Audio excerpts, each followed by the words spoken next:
Sahabat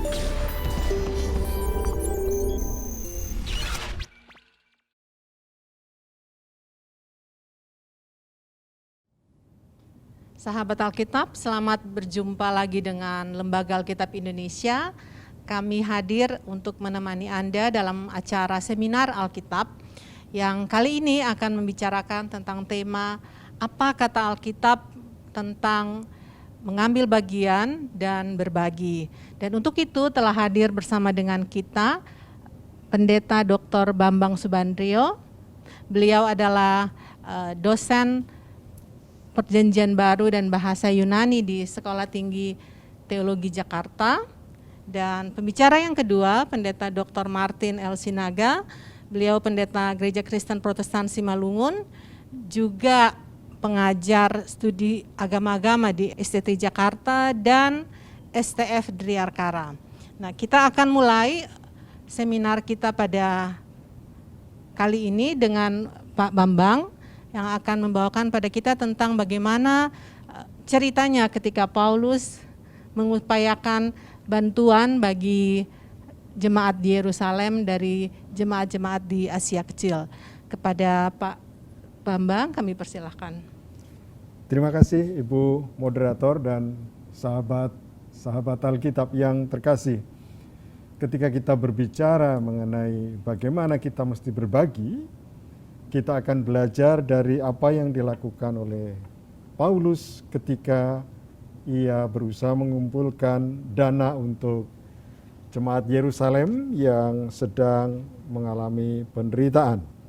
Tetapi sebagai awal percakapan, seringkali orang itu mempertentangkan antara masalah yang bersifat jasmani dan rohani, seakan-akan yang jasmani itu terpisah secara dualistik radikal dengan yang rohani.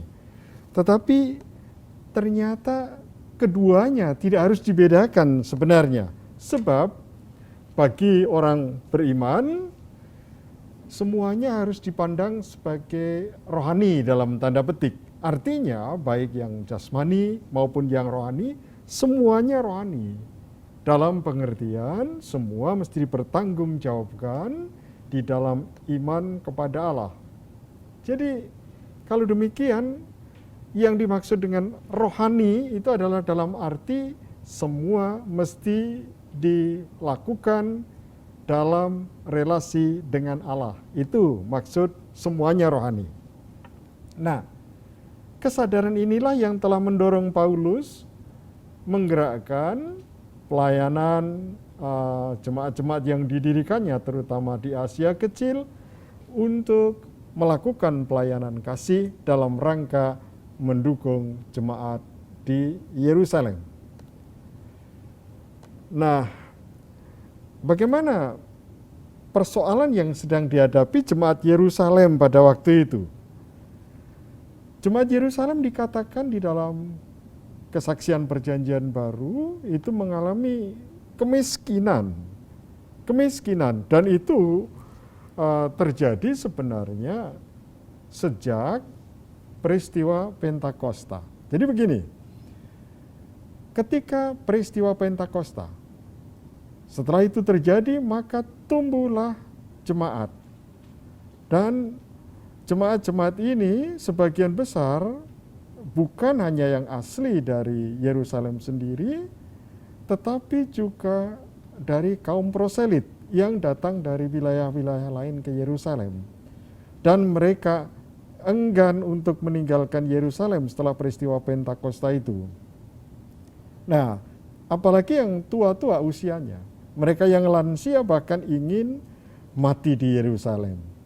Ini tentu berakibat secara sosial, karena akan menjadi beban yang cukup berat bagi jemaat Yerusalem. Di samping itu, juga terjadi pergolakan dan pemberontakan kaum nasionalis radikal Yahudi. Ini juga merupakan faktor yang menyebabkan kesulitan bagi jemaat Yerusalem. Karena dengan pergolakan dan pemberontakan itu, maka akhirnya ada penindasan dari pemerintah Romawi. Di samping itu juga kekejaman Herodes yang berusaha menindas jemaat. Nah, Alkitab juga menyatakan bahwa saat itu ada musim paceklik yang melanda Yudea. Nah, beberapa faktor ini menyebabkan kesulitan yang mesti dihadapi oleh jemaat Yerusalem, maka jemaat Yerusalem dapat dikatakan miskin. Nah, persoalannya sekarang, dalam hal apa jemaat Yerusalem itu dapat dikatakan miskin gitu? Ternyata ada bermacam-macam pengertian miskin di dalam kitab suci. Kalau kita melihat Perjanjian Lama, di sana ada beberapa istilah yang dipakai untuk miskin. Yang pertama adalah rash. Bahasa Ibrani rash itu berarti orang yang miskin. Lazimnya merujuk kepada kemiskinan mutlak. Jadi orang-orang yang berada dalam kemiskinan absolut itu biasa disebut rash. Yang kedua istilah yang dipergunakan dalam Perjanjian Lama adalah ebion. Ebion biasanya untuk menyebut pengemis, yaitu orang-orang yang mengharapkan belas kasihan dari orang lain. Dan yang ketiga adalah dal. Istilah dal ini merujuk pada orang-orang lemah, kaum proletar yang terpinggirkan. Sedangkan istilah yang keempat adalah ani. Ani adalah orang-orang yang tidak lagi memiliki apapun, direndahkan martabatnya, dan hidup dengan terhina. Istilah yang kelima adalah anau, yaitu orang-orang yang rendah hati dan merasa tidak layak di hadapan Allah. Jadi, anau sebenarnya lebih dalam pengertian metaforis. Miskin dalam pengertian rendah hati di hadapan Allah. Ini istilah-istilah yang digunakan di dalam Perjanjian Lama. Sedangkan di dalam Perjanjian Baru juga ada beberapa istilah. Yang pertama adalah ptochos. Dan ini istilah yang paling sering digunakan di dalam Perjanjian Baru. Ptochos sebenarnya secara harfiah berarti orang yang tidak lagi memiliki apapun. Orang yang bernasib malang dan harus mengemis untuk mempertahankan hidupnya. Tidak memiliki kelayakan hidup. Ini ptochos secara harfiah. Tetapi nanti kata ptochos ternyata juga digunakan secara metaforis.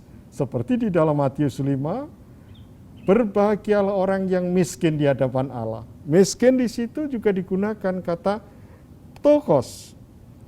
Rupanya ada pengertian yang metaforis di dalam kata ptochos ini. Istilah lain adalah penes, yang berarti orang miskin yang berada dalam kemiskinan absolut. Yang dimaksud dengan kemiskinan absolut adalah orang yang untuk mencukupkan kebutuhan primernya saja tidak mampu. Istilah ketiga yang digunakan dalam Perjanjian Baru adalah penichros, yang berarti orang yang terlantar atau orang yang berkekurangan, yang membutuhkan pertolongan. Istilah yang keempat adalah endes, berarti orang yang jatuh miskin atau termiskinkan oleh karena struktur yang menyebabkan dia menjadi jatuh miskin. Ini beberapa istilah kemiskinan di dalam kitab suci baik Perjanjian Lama maupun Perjanjian Baru. Nah sekarang kalau tadi dikatakan jemaat Yerusalem adalah jemaat yang jatuh miskin, ternyata kata yang digunakan di sini adalah ptochos atau bentuk pluralnya ptochoi. Jemaat Yerusalem terdiri dari orang-orang miskin. Istilah Yunani miskin, ptochos ini paling sering digunakan dalam Perjanjian Baru sebab kita temukan lebih dari 34 kali dalam Perjanjian Baru. Menurut Galatia pasal 2 ayat 10 dan Roma 15 ayat yang ke-26 dikatakan jemaat Yerusalem adalah jemaat yang ptochoi itu, terdiri dari para kaum ptochos. Di dalam Matius 5 ayat 3 tadi sudah saya sebut, istilah tochos digunakan dalam arti kias secara metaforis. Oleh sebab itu ditambahi dengan keterangan to pneumati, sehingga hoi to pneumati, yang artinya adalah orang-orang yang miskin secara rohani sebenarnya. Nah, dalam terjemahan yang ada pada kita di LAI, berbahagialah orang yang miskin di hadapan Allah. Sebenarnya kalau menurut teks aslinya adalah hoi to pneumati, orang-orang yang miskin secara rohani. Jadi kalau demikian Yerusalem itu benar-benar miskin atau miskin secara rohani? Rupanya kedua-duanya. Jadi ditinjau dari sisi harta benda dan kecukupan materi, jemaat Yerusalem miskin juga. Tetapi agaknya juga ada kesan bahwa jemaat Yerusalem itu miskin juga secara rohani.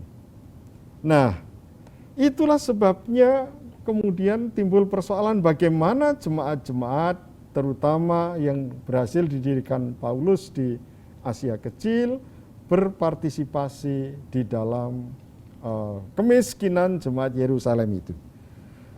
Tapi saudara-saudara yang dikasihi Tuhan, secara teologis kita bisa menyimpulkan dari Alkitab itu, kemiskinan tidak sama dengan kesalehan. Jadi keliru juga kalau orang mengartikan makin miskin berarti makin saleh. Tidak ada pengertian seperti itu.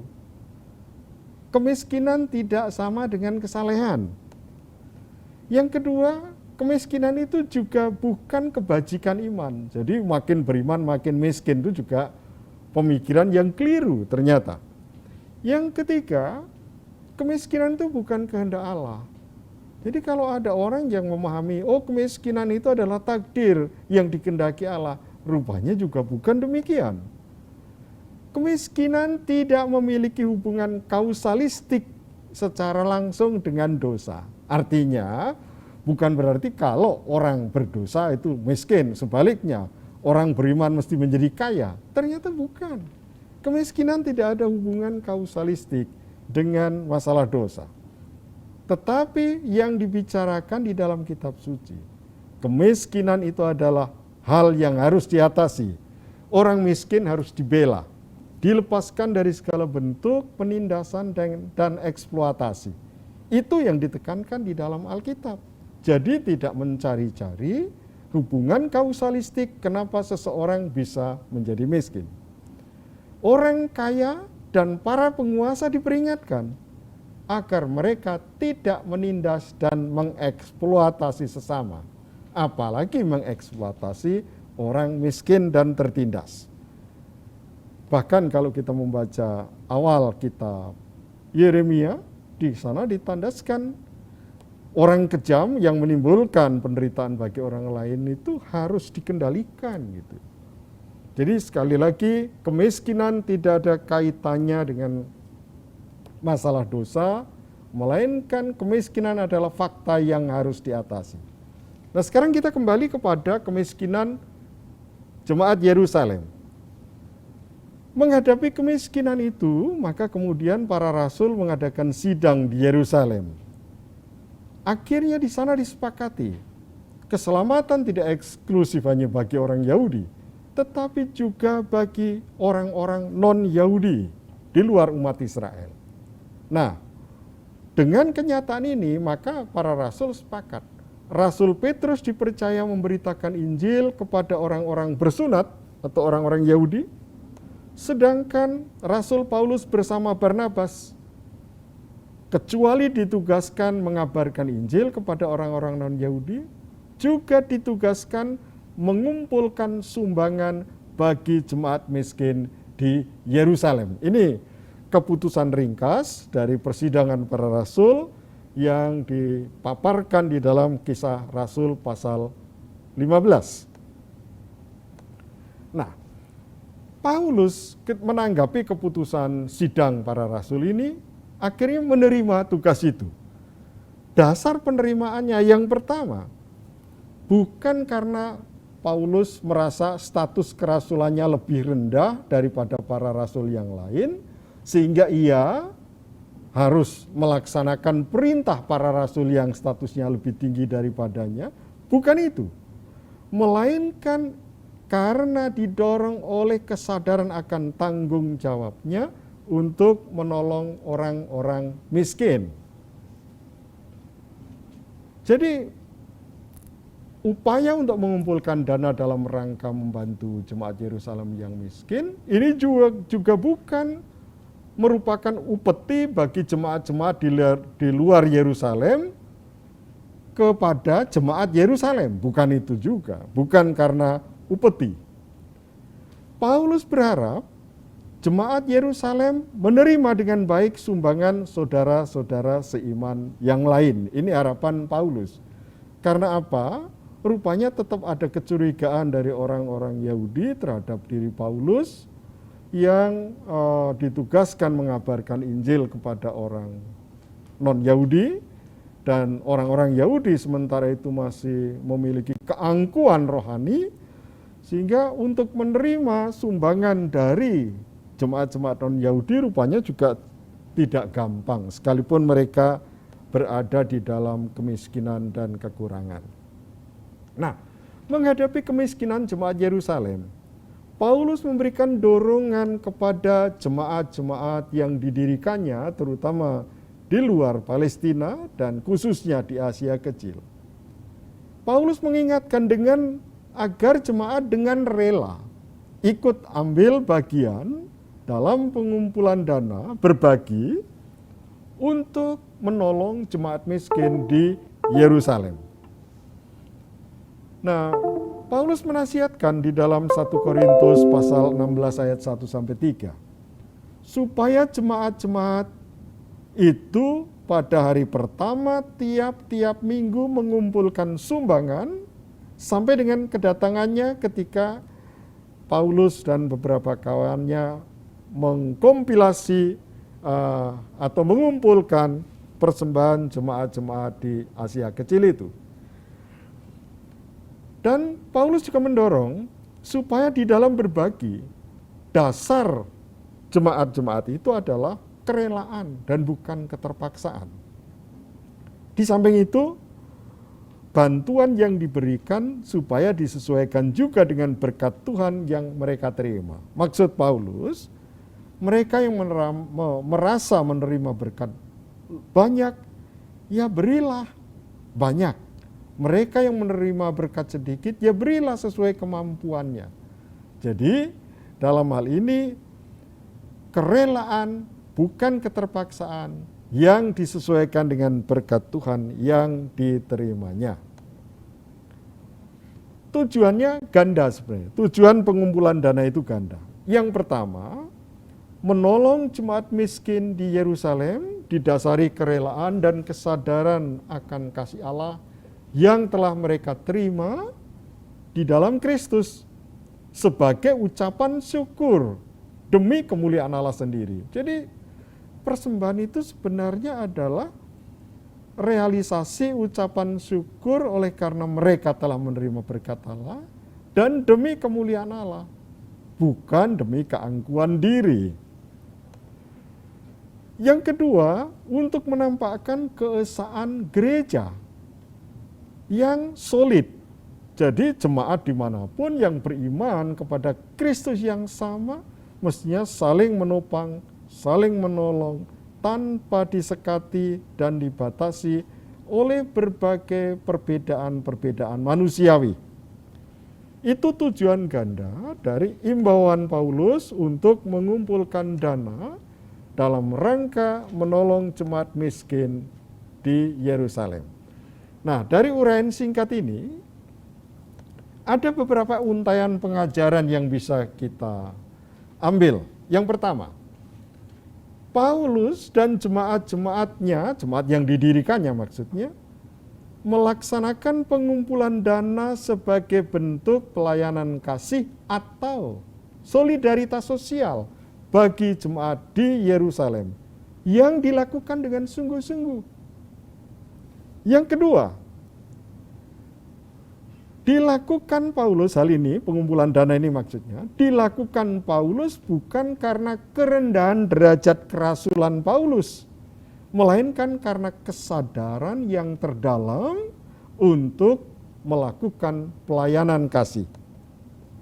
Yang ketiga, kepada jemaat Paulus menandaskan bahwa pemberian merupakan pelayanan kasih. Maksudnya pelayanan yang didasari kasih. Jadi partisipasi sosial atau solidaritas sosial dalam bentuk pemberian itu mestinya didasari dengan kasih. Yang keempat, secara internal, maksudnya di dalam lingkup orang-orang beriman, pemberian itu sebagai bentuk ucapan syukur kepada Allah dan sebagai pewujud nyataan keesaan gereja. Ya ucapan syukur, ya untuk menunjukkan keesaan gereja ini secara internal. Tapi sebenarnya arti pelayanan kasih bukan hanya internal, melainkan juga eksternal kepada orang-orang yang membutuhkan. Dan yang berikut yang bisa kita untai, dilakukan dengan rela dan sukacita. Pelayanan kasih itu harus dilakukan dengan rela dan sukacita demi keseimbangan yang berkecukupan sewajarnya, mengingat mereka yang tidak berkecukupan atau mereka yang berkekurangan. Ini beberapa untaian pengajaran. Nah, bagaimana sekarang kalau ini kita implementasikan di dalam situasi kekinian kita? Kita tahu bahwa kita sedang menghadapi, bangsa kita ini sedang menghadapi persoalan yang cukup besar dengan adanya COVID-19 dengan segala dampak negatif yang ditimbulkannya. Banyak orang kehilangan pekerjaan, angka kemiskinan bertambah, terjadi PHK, perusahaan-perusahaan tidak mampu untuk membayar penuh para karyawannya. Bagaimana orang beriman menghadapi kenyataan ini? Yang jelas pertama, orang beriman terpanggil terlibat dalam solidaritas sosial, memiliki kepedulian terhadap sesama manusia, baik secara internal maupun eksternal. Artinya internal di dalam lingkup persekutuan orang beriman dalam gereja, tapi eksternal juga di tengah masyarakat bagi mereka yang membutuhkan. Sebagaimana para rasul atau Rasul Paulus khususnya dalam hal ini menggerakkan penggalangan dana untuk membantu jemaat miskin Yerusalem, kalaupun kita saat ini juga dipanggil untuk berpartisipasi di dalam solidaritas sosial, itu bukan karena inferioritas, bahwa kita ini lebih inferior dari anggota masyarakat yang lain, tetapi pelayanan kasih harus ditempatkan sebagai kewajaran yang semestinya. Yang ketiga, dasar solidaritas sosial sebagai panggilan bagi orang-orang beriman itu adalah kasih yang tidak tendensius. Saat ini banyak orang melakukan kasih atau pertolongan, tetapi memiliki tendensi bagi kepentingan diri sendiri untuk mencari pujian dan seterusnya. Nah, bagi orang beriman bukan seperti itu. Panggilan untuk berpartisipasi di dalam solidaritas sosial itu dasarnya adalah kasih tanpa tendensi apapun bagi keuntungan diri sendiri. Yang keempat, pelayanan kasih itu harus kita tempatkan sebagai ucapan syukur kepada Allah dalam kondisi dan situasi seperti apapun. Paulus memberikan contoh jemaat Makedonia dalam kekurangannya ternyata rela memberikan secara berlebih untuk menolong saudara-saudaranya yang miskin di Yerusalem. Jemaat Makedonia bukan karena mereka kaya, maka mereka menolong. Mereka juga berkekurangan. Tetapi tanpa diduga, Paulus sendiri bersaksi, persembahan jemaat Makedonia melampaui apa yang diharapkan Paulus. Jadi rela berpartisipasi, menolong sesama yang berkekurangan, karena mereka menyadari sebagai wujud ucapan syukur kepada Allah.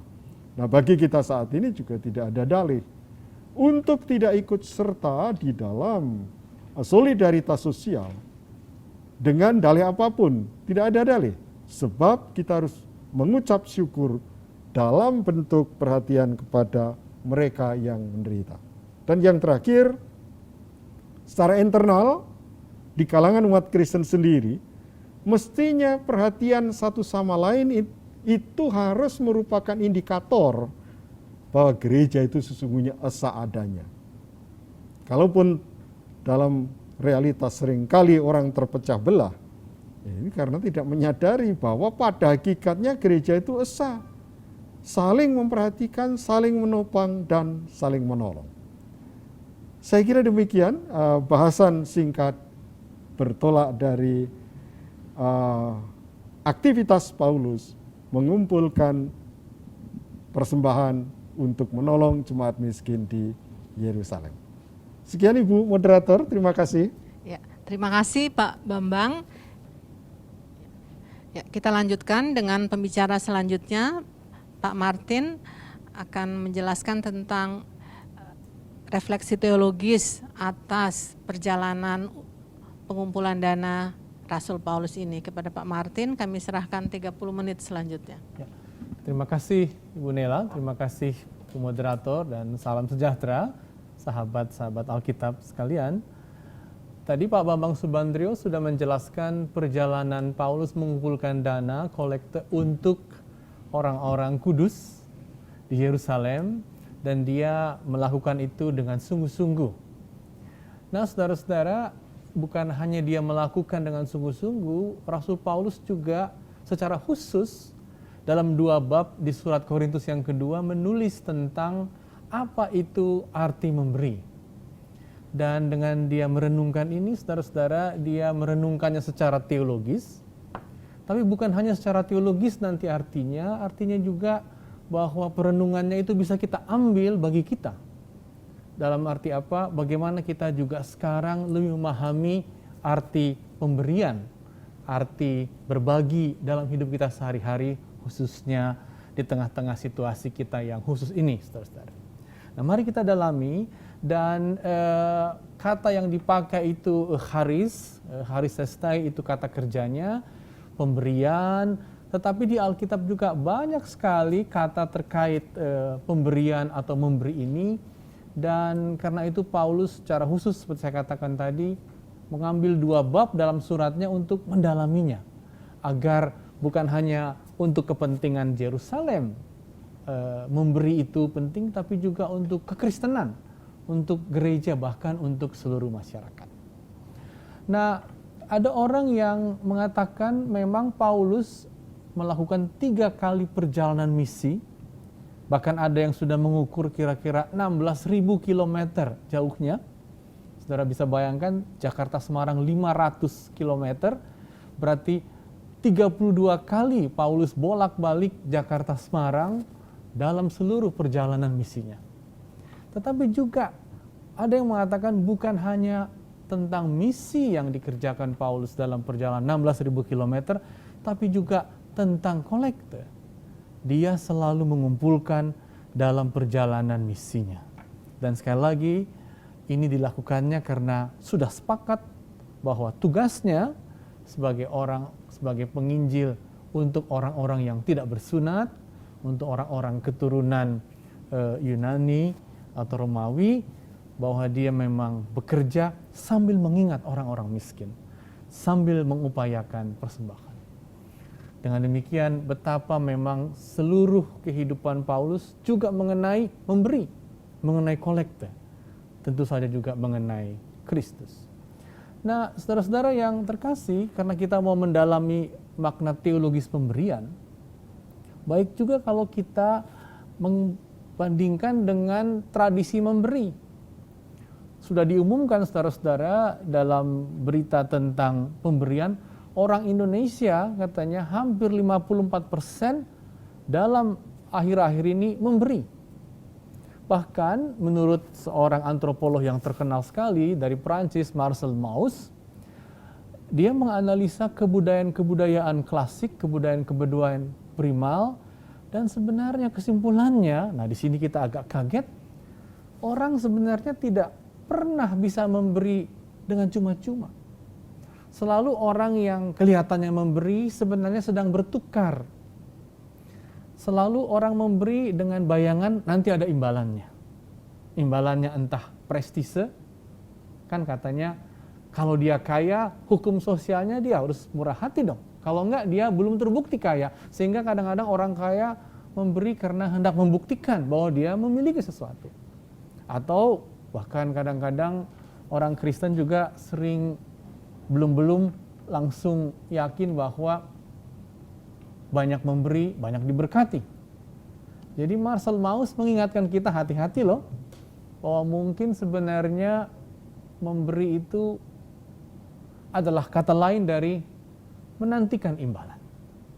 Ini menurut ahli antropologi, sehingga kita bertambah kritis apakah memang kita bisa memberi atau sebenarnya memberi hanya untuk awal dari mengharapkan imbalan. Namun juga saudara-saudara, ada filsuf lain yang cukup terkenal namanya Derrida yang mengatakan kalau begitu mesti ada pemberian yang murni, yang tanpa tedeng aling-aling. Memberi berarti melupakan katanya. Kalau kita memberi tapi masih mengharap nanti dapat sesuatu sebagai imbalannya, kita belum pernah memberi sebenarnya. Kita hanya bertukar katanya. Bahkan dia mengatakan begitu kamu memberi lalu menghitung-hitung, begitu kamu memberi berarti kamu mengkalkulasi nanti bagaimana untung ruginya, sebenarnya kamu sudah berhenti sebagai seorang yang bermurah hati. Jadi saudara-saudara, kita menghadapi dua ekstrim secara sosial tentang memberi ini.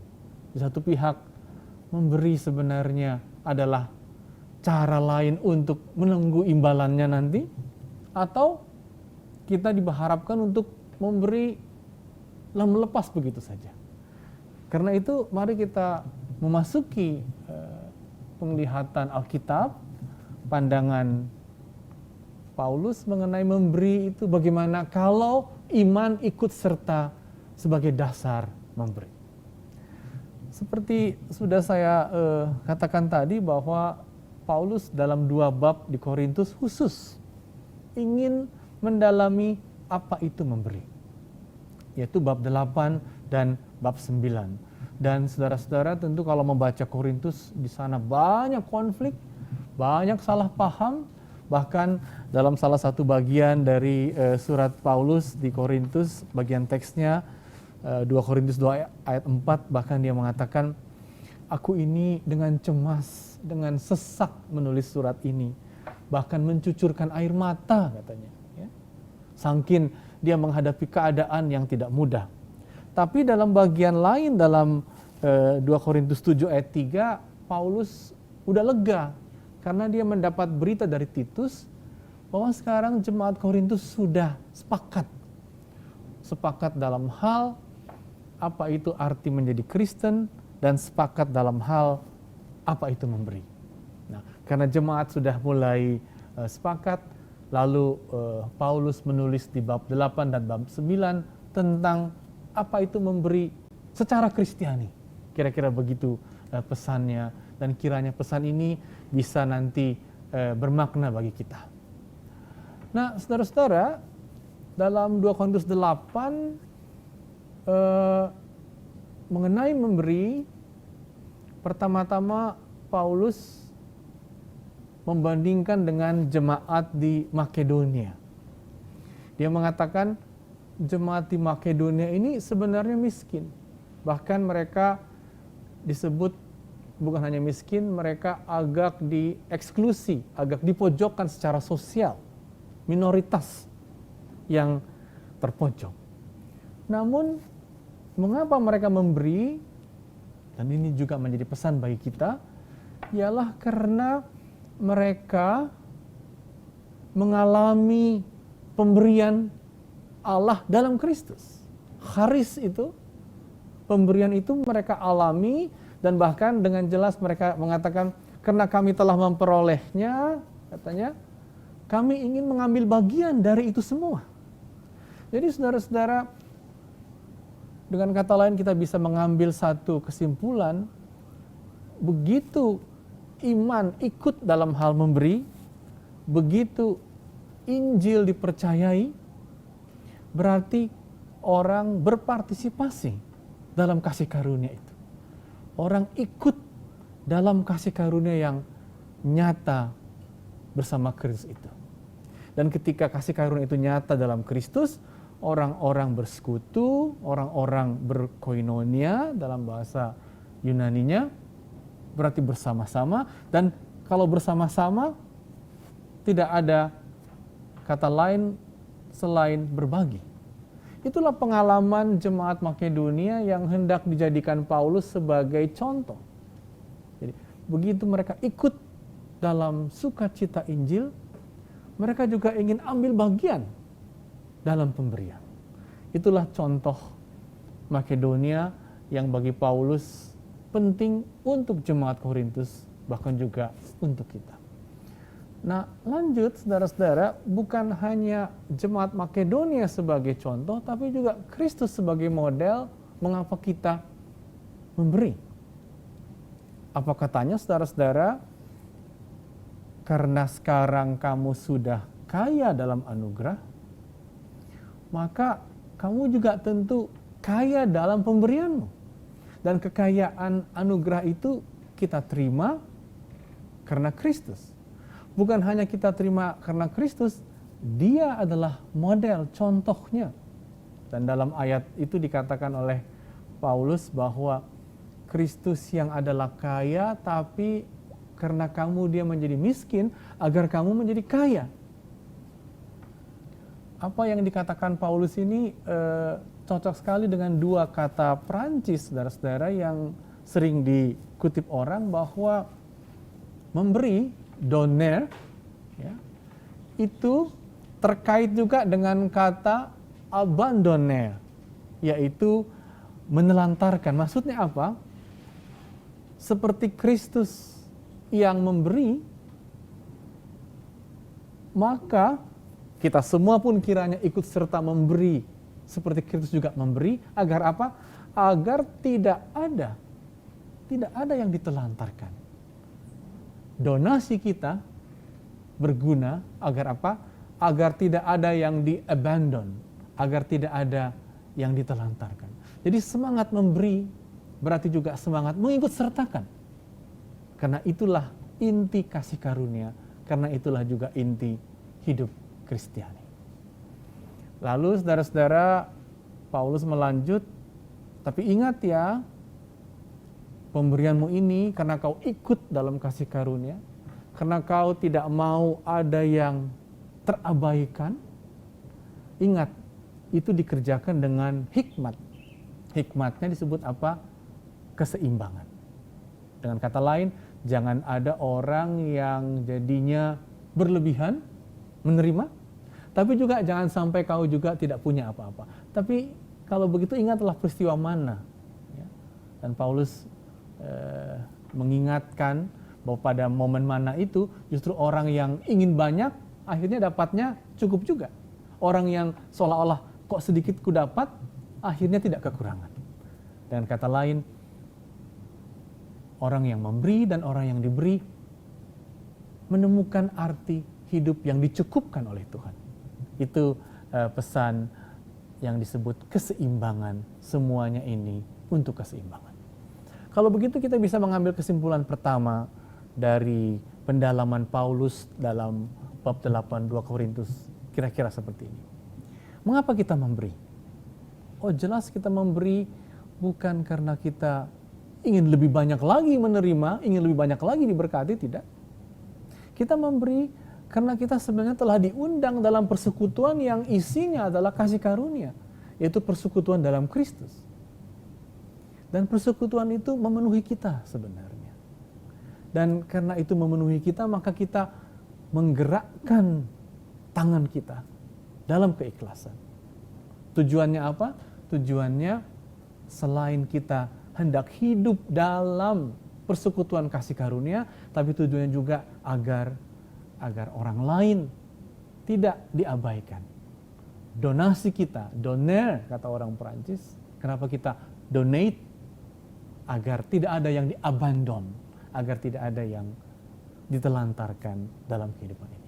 Itulah perenungan Paulus yang pertama tentang pemberian. Lalu saudara-saudara, dia juga menulis pada bab 9 dan rupanya di situ jemaat Korintus sudah diyakinkan bahwa betullah kita memberi.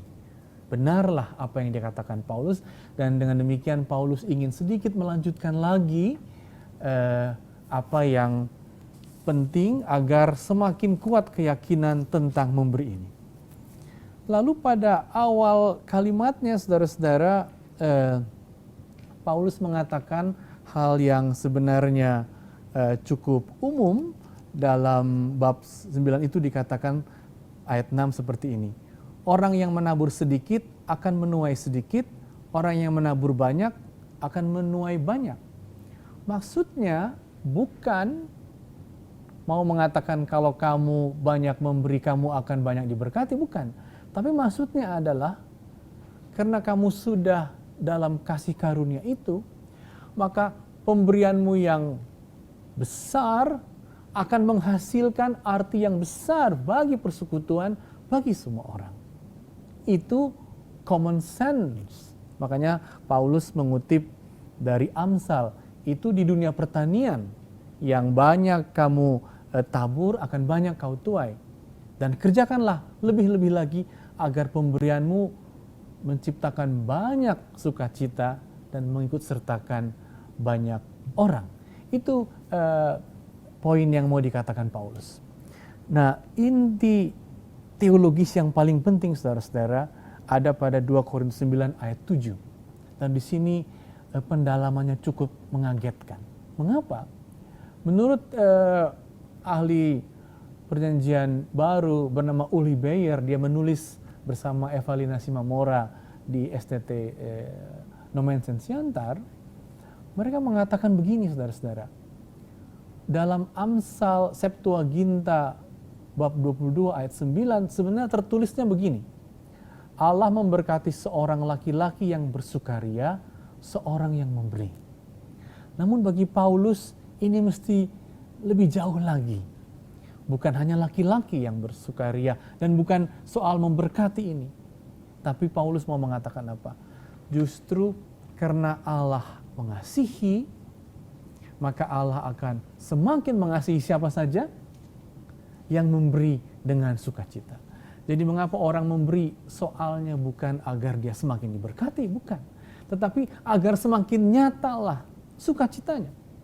Agar semakin dihayatinya betapa kasih Allah cukup, bukan hanya cukup, bahkan penuh ketika seseorang itu dapat memberi dengan sukacita. Jadi sekali lagi Paulus seolah-olah mau mengulang apa yang diyakininya tentang arti pemberian Kristen, yaitu apa? Karena kita sudah ikut dalam kasih karunia Allah, dalam kemurahannya, pertama-tamalah memberi. Bahkan kau akan semakin tahu betapa kasih itu mencukupkanmu dan betapa kau akan bersukacita. Jadi pendalaman Paulus di sini semakin menguatkan kita mengapa kita memberi. Karena itu saudara-saudara, bolehlah kita simpulkan pada bagian ini arti pemberian menurut iman Kristen yang kiranya memperkaya kita. Dengan kata lain, bisa kita simpulkan dalam kemurahan kasih karunia, karena kita sudah ikut dalam kemurahan kasih karunia oleh Kristus itu, kita bersyukur memang. Dan cara kita bersyukur ialah dengan memberi, agar apa? Agar keperluan sesama kita, khususnya orang-orang miskin, seperti yang dikatakan Pak Bambang Subandrio tadi, juga cukup. Itu alasan orang Kristen memberi. Orang Kristen memberi bukan karena dia ingin diiming-imingi imbalan lebih besar lagi. Tapi juga orang Kristen bukan memberi agar dia melupakan apa yang diberinya, tidak.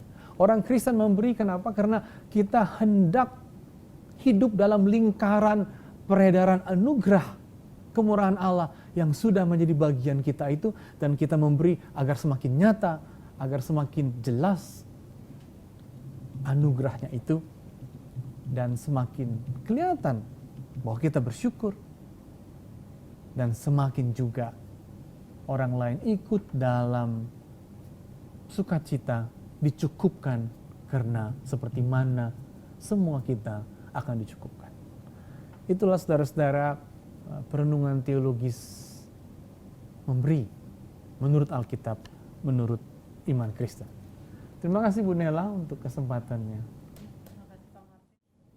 Ya, terima kasih kepada dua pembicara kita, Pak Bambang dan Pak Martin, yang sudah menyampaikan pemaparannya. Dan sahabat Alkitab, kita akan pakai sisa waktu sekitar 20 menit sampai 30 menit berikutnya. Kita akan mendalami lagi bersama-sama, kami sebetulnya mendalami bersama-sama apa yang sudah disampaikan tadi. Dan mohon maaf bahwa sahabat Alkitab belum bisa berpartisipasi kali ini. Ya. Nah, Pak Bambang, saya mulai ya Pak. Dengan tadi Bapak bicarakan tentang bagian dari keputusan sidang sinode di Yerusalem adalah pembagian tugas antara Petrus dan rasul-rasul di Yerusalem dengan Paulus. Kemudian Paulus akan melayani di mereka yang tidak bersunat dan Petrus dan kawan-kawan melayani mereka yang bersunat. Lalu kemudian bagi Paulus ada tambahan satu tugas lagi, yaitu dia harus mengingat orang-orang miskin di Yerusalem. Nah, penugasan ini apakah itu mencerminkan bahwa ada perbedaan level antara Paulus dengan para rasul di Yerusalem? Terima kasih Bu Nela atas pertanyaan ini.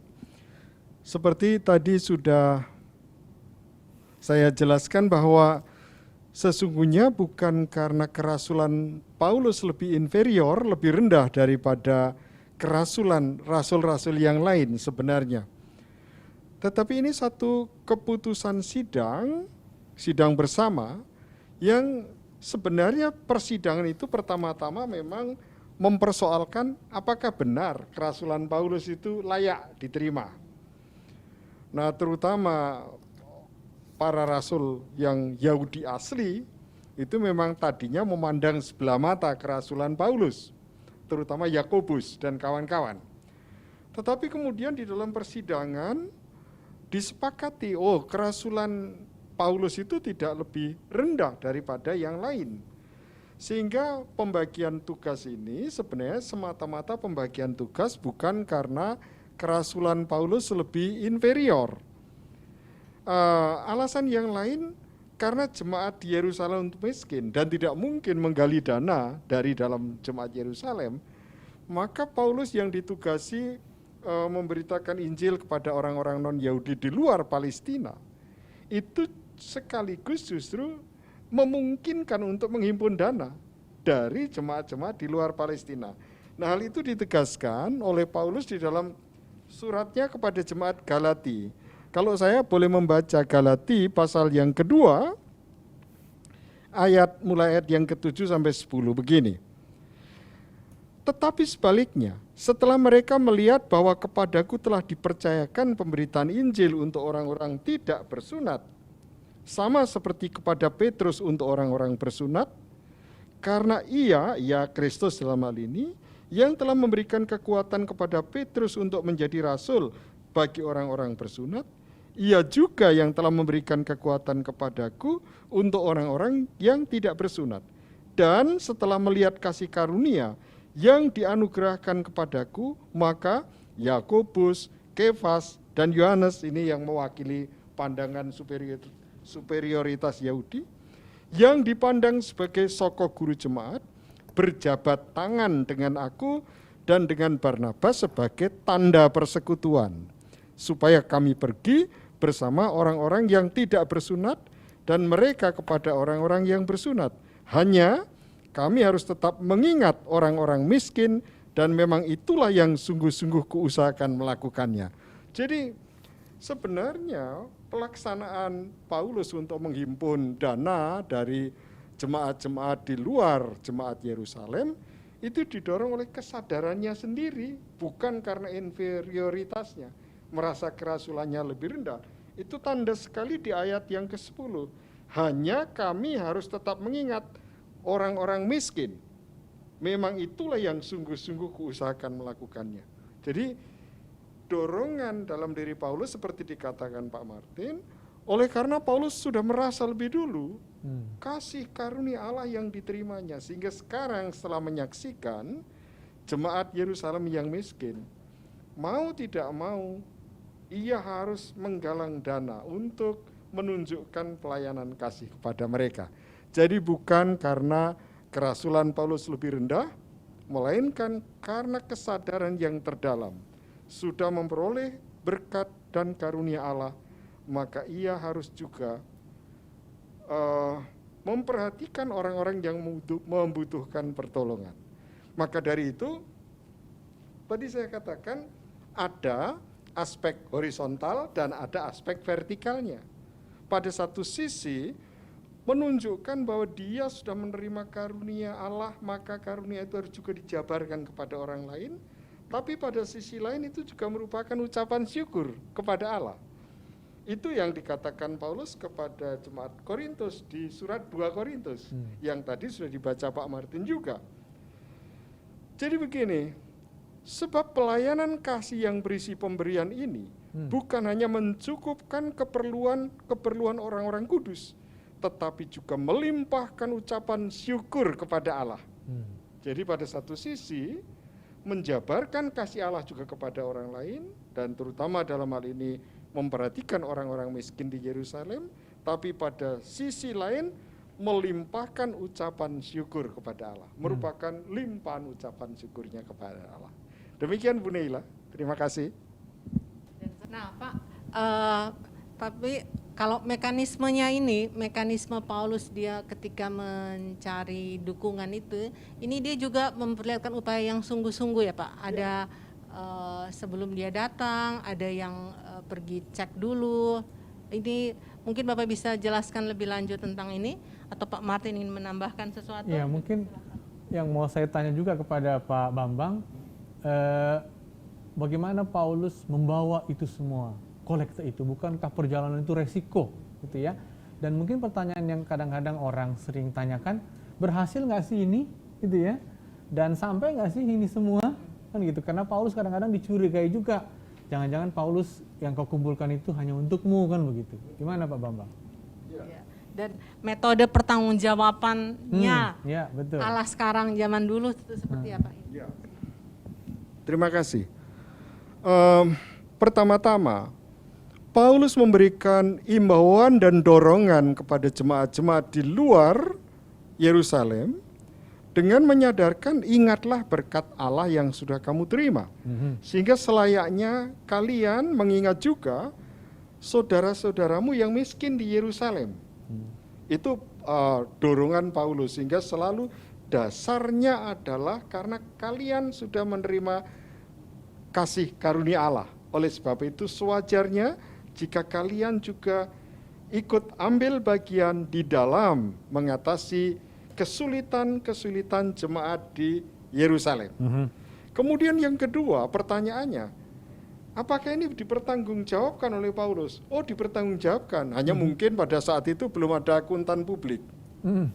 Oleh sebab itu, cara pertanggungjawaban Paulus adalah dengan membawa banyak saksi dari wakil masing-masing jemaat yang sudah berhasil mengumpulkan persembahan itu. Dan ini terjadi pada kira-kira tahun 56 zaman bersama ini, atau kalau dulu istilahnya Masehi, sekarang katanya harus diganti zaman bersama. Jadi itu terjadi kira-kira tahun 56, sumbangan itu dibawa ke Yerusalem. Oleh sebab pertanggungjawaban yang harus diberikan, maka ia membawa satu rombongan wakil dari jemaat-jemaat. Jadi dia menyerahkan persembahan atau kolekte untuk jemaat Yerusalem itu dalam satu delegasi.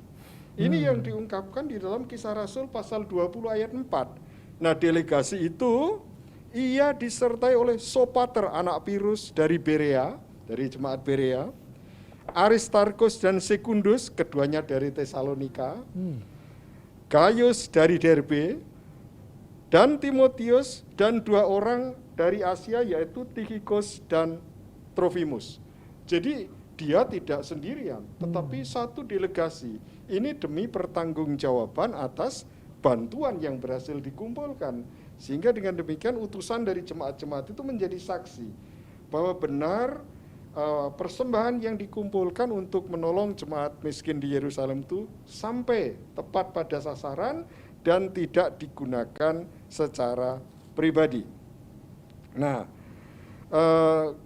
ada dugaan bahwa Lukas, si penulis kisah itu, juga ada di antara delegasi itu untuk mewakili jemaat Filipi. Ini dugaan, meskipun Lukas sendiri tidak melaporkannya bahwa dirinya mewakili jemaat Filipi, tapi ada dugaan Lukas berada dalam delegasi itu sebagai wakil jemaat Filipi dalam rangka mengantarkan bantuan ke jemaat Yerusalem. Semakin banyak jemaat yang terwakili. Iya, betul.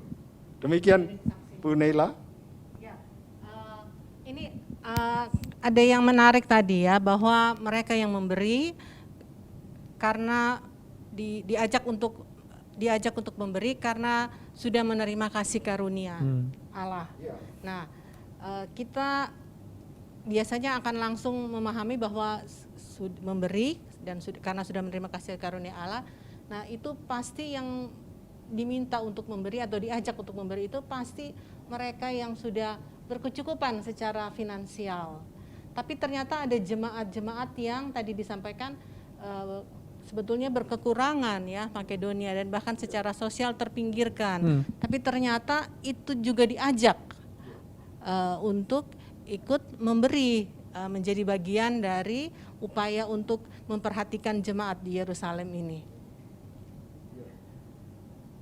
Ya, Pak Martin mungkin ada mau menyampaikan sesuatu? Itu menarik sekali. Jadi kalau diskusi ini kita bisa simpulkan bahwa karena kita ambil bagian dalam karunia Kristus itu, karunia ilahi, karena kita ambil bagian maka kita bisa berbagi. Nah, dasar kasih karunia itu adalah kemurahan Allah. Sehingga memang kita tidak bisa diperintahkan segini darimu, nggak bisa. Harus datang dari gerakan iman itu sendiri. Sehingga jemaat-jemaat Makedonia yang miskin, mereka pasti menggerakkan sesuatu. Mungkin sedikit, tapi karena kasih karunia itu menggerakkan mereka, mereka bisa memberi. Dan tadi juga dikatakan seperti Paulus ucapkan berkali-kali ya dalam bab 8, bahwa ini semua untuk keseimbangan, gitu ya.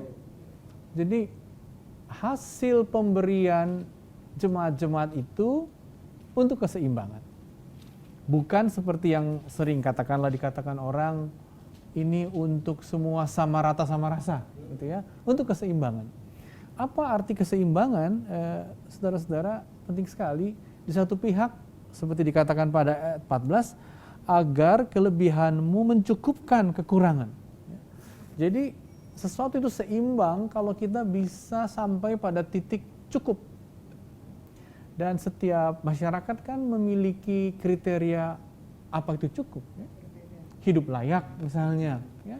UMR misalnya, atau Human Development Index misalnya, untuk mengatakan itu cukup.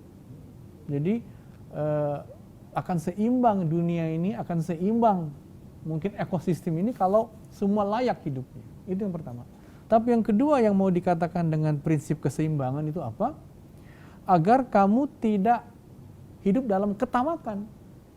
Itu yang disiratkan ketika Paulus mengutip mana itu. Ya. Banyak yang kau kumpulkan, akhirnya segitu juga. Itu kan cerita mana itu. Jadi inilah makna memberi secara Kristiani itu, makna praktisnya. Di satu pihak, kita harus berani sampai pada kata cukup, dan itu dirumuskan menurut ekonomi, menurut budaya, cukup loh. Tapi juga kita harus juga bisa mengatakan, oh ini sudah tamak namanya. Nah kalau kita mampu melakukan itu, maka pemberian Kristiani melahirkan masyarakat yang seimbang. Artinya apa? Cukup dan tidak loba, tidak tamak. Itu poinnya, Ibu Nela. Dan tapi sering tidak mudah untuk mengatakan cukup ya Pak? Ya, memang. Sering tidak mudah. Tapi kita tidak boleh memilih cara memaksa orang. Ya. Karena itu dorongannya iman. Kita harus selalu datang dari pengalaman ambil bagian dalam kasih karunia agar kita belajar berkata cukup dan belajar tidak tamak gitulah. Iya, nah kalau kita melompat ke zaman sekarang 2020 dan di tengah sekarang kita sedang mengalami pandemik COVID-19, tapi ada yang menarik bahwa menurut penelitian tadi sempat disampaikan ya bahwa ternyata salah satu hal yang menonjol pada masa ini adalah orang juga berdonasi. Ya, nah mungkin dari kedua narasumber kita ini ada mau menyampaikan sesuatu terkait dengan ini. Silahkan bagaimana memberi dan mengambil bagian di tengah secara praktisnya ini Pak, secara praktisnya sebelum kita tutup ya. Terima kasih Bu Nela. Pada waktu kita memberi itu tidak harus menunggu kalau kita sudah tersisa kok. Artinya pemberian itu bukan karena sisa-sisa dari apa yang kita butuhkan, bukan itu. Kalau kita boleh belajar dari apa yang dikatakan oleh Paulus tentang jemaat Makedonia ya. Di pasal 8 ayat surat 2 Korintus ayat 1 sampai 4. Saudara-saudara, kami hendak memberitahukan kepada kamu tentang kasih karunia yang dianugerahkan kepada jemaat-jemaat di Makedonia.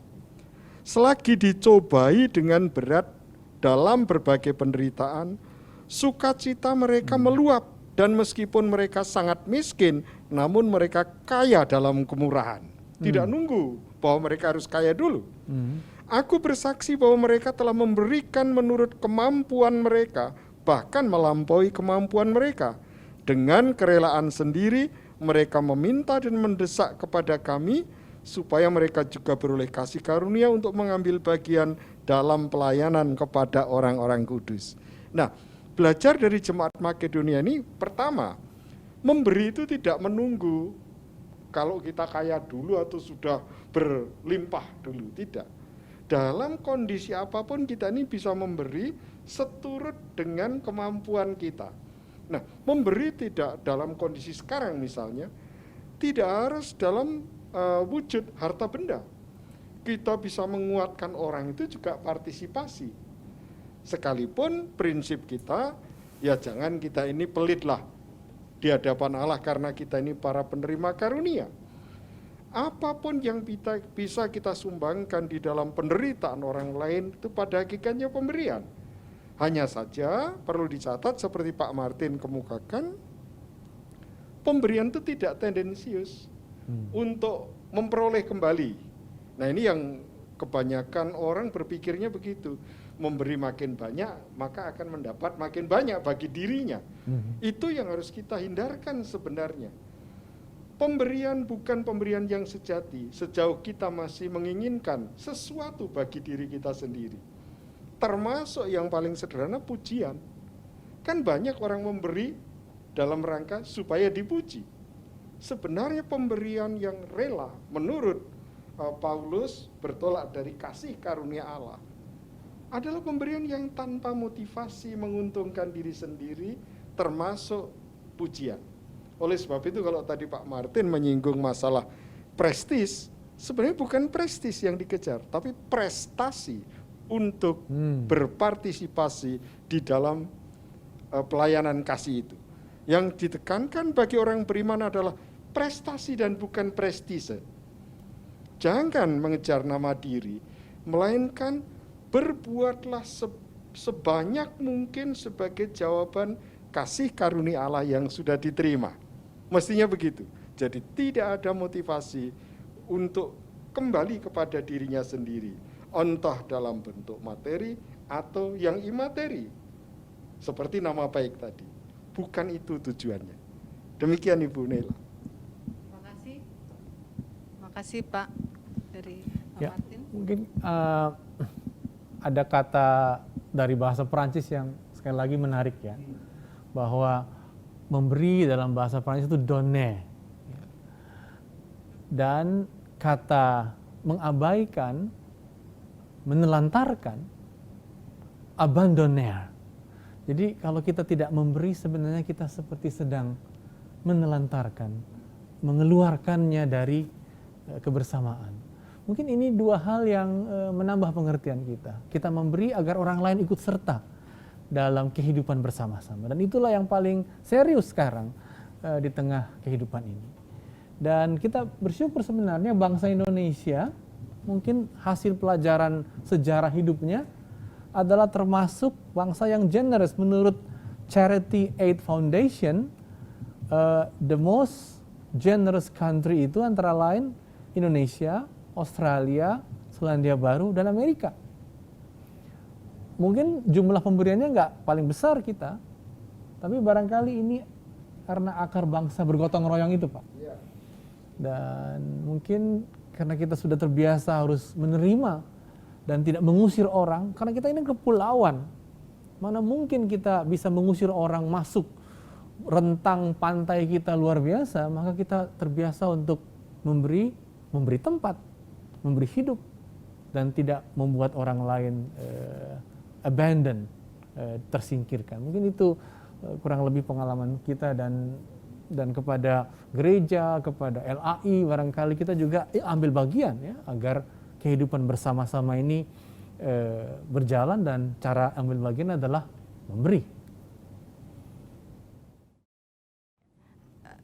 Terima kasih kepada kedua pembicara kita yang sudah mengajak kita belajar tentang apa arti mengambil bagian dan memberi. Dan kita belajar bahwa ternyata memberi itu bukan hanya dari kelebihan ya, tapi seperti jemaat di Makedonia memberi contoh yang sangat baik, bahwa di tengah keterbatasan mereka mampu berbagi dengan jemaat di Yerusalem. Dan bahkan menurut catatan Rasul Paulus, bahwa bukan hanya mereka bisa berbagi, tapi bahkan melewati target yang ditentukan bagi mereka. Dan dengan memberi, mereka sebetulnya telah, tadi sudah ulang-ulang disampaikan oleh para pembicara kita, bahwa mereka menyatakan bahwa mereka sudah menerima kasih karunia Allah. Tetapi juga dengan memberi, mereka juga menyatakan diri sebagai bagian dari persekutuan umat yang percaya pada waktu itu. Dan kita semua sekarang juga diajak untuk kembali memperhatikan siapapun di sekitar kita, apapun yang ada di dekat kita, dan memberikan perhatian kita. Karena tadi bagus sekali ya kata Perancis tadi, donor tidak memberi, dan abandoner mengabaikan itu sama dengan sebetulnya literalnya berarti tidak memberi. Jadi ketika kita tidak memberi, kita juga sebetulnya mengabaikan. Tetapi juga perlu disampaikan bahwa memberi ini tidak selalu bagian tidak selalu soal materi ya, tetapi makanya kita pakai kata mengambil bagian. Karena orang bisa menyampaikan sesuatu, bisa menolong orang dengan mengambil bagian dari sebuah upaya. Jadi kalau sekarang ini kita tadi Pak Bambang mencontohkan bahwa kita memperhatikan orang lain, bahkan mengajak ngobrol orang lain, memberitahu mereka bahwa mereka diperhatikan, itu juga bagian dari memberi. Dan itu berarti kita sudah mengambil bagian dari upaya untuk menjadi menyatakan diri sebagai bagian dari persekutuan umat percaya. Bapak Ibu, sahabat Alkitab, kita berterima kasih kembali kepada kedua pembicara kita, dan perlu disampaikan bahwa LAI juga memiliki program LAI Peduli COVID, dan ada informasi yang telah kami sampaikan berulang-ulang dalam running text. Jika Bapak Ibu tergerak untuk membantu, silakan menghubungi kami. Terima kasih dan Tuhan memberkati.